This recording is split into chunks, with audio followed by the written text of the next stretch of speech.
یا نہیں ایصال ثواب کرتے رہتے ہیں تو دن مقرر کرنا بھی کوئی غلط. کہتے ہیں تم کھانا سامنے رکھ کر پڑھتے ہو. یہ کھانا سامنے رکھ کر پڑھنا درست نہیں ہے. میں نے کہا جھگڑا نہ کرو یار, تم کھانا پیچھے رکھ لیا کرو, نہ رکھا کرو. لیکن اس کو غلط کہنا یہ جائز ثبوت. ہاں میں ابھی ثبوت دیتا ہوں. میرے پیارے نبی پاک صلی اللہ علیہ وسلم کے حضور نے نکاح فرمایا. ام سلیم نے حضور کے لیے, حضور کی دلہن کے لیے کھانا بھیجا. 2 آدمیوں کا کھانا. کتنا اونچی. صحابہ بیٹھے ہوئے تھے بہت بڑی تعداد میں, سینکڑوں بیٹھے ہوئے تھے. حضور نے یہ نہیں فرمایا کھانا اندر بھیج دو, میری زوجہ کو کہہ دو کہ میں ابھی اندر آؤں گا مل کے کھائیں گے. نہیں, حضور نے کھانا سامنے رکھ لیا. کہاں رکھا؟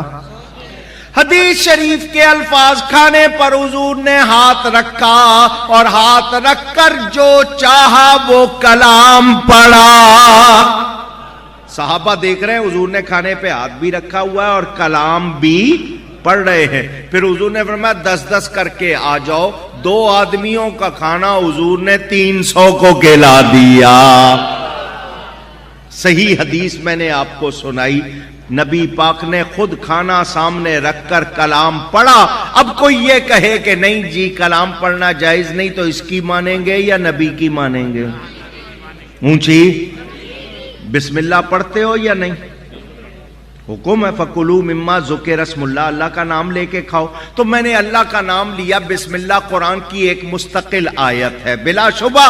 تو اگر میں نے 2 آیتیں زیادہ پڑھ لی تو کچھ خرابی کر دی؟ اونچی. نہیں جی, کھانا سامنے رکھ کر قرآن پڑھتے ہو. تمہیں قرآن سے تکلیف ہے یا سامنے رکھنے سے ہے؟ اگر تمہیں قرآن سے تکلیف ہے تم قومی ترانہ پڑھ لیا کرو.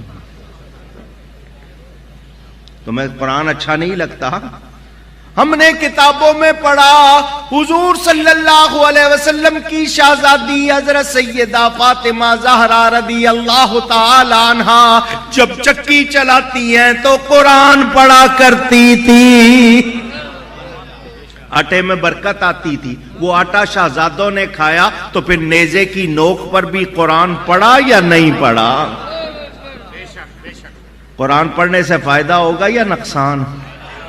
ان کی سمجھ میں نہیں آیا. وہ غیر مسلموں نے آزما لیا. وہ ایک ڈاکٹر کے سامنے کوئی پڑھ رہا تھا, اس نے کہا ٹھہر جا میں تجربہ کرتا ہوں. اس نے 2 گلاس رکھے, ایک گلاس فاصلے پہ رکھا, دوسرے گلاس پہ اسے کہا تو پڑھ کے پھاڑ پھونک جو تو مار رہا تھا. اس نے قرآن پڑھ کے پھونک ماری, دوسرے پہ نہیں. اس نے دونوں پانیوں کو لیبارٹری میں ٹیسٹ کیا. اس نے کہا جس پہ کلام پڑھا گیا ہے اس پانی میں کوئی جراثیم نہیں ہے, دوسرے میں ہے. حالانکہ ایک ہی جگہ سے پانی لیا, ایک جیسے برتنوں میں لیا. تو قرآن پڑھنے سے فائدہ ہوتا ہے, نقصان. اور سامنے رکھ کر نبی نے پڑھا تو اب تم منع کرو گے تو یہ ہو سکتا. اونچی. بیانات اور اسٹیٹس کے لیے ہمارے چینل افکار رضا کو سبسکرائب کریں اور بیل آئیکن پر کلک کریں.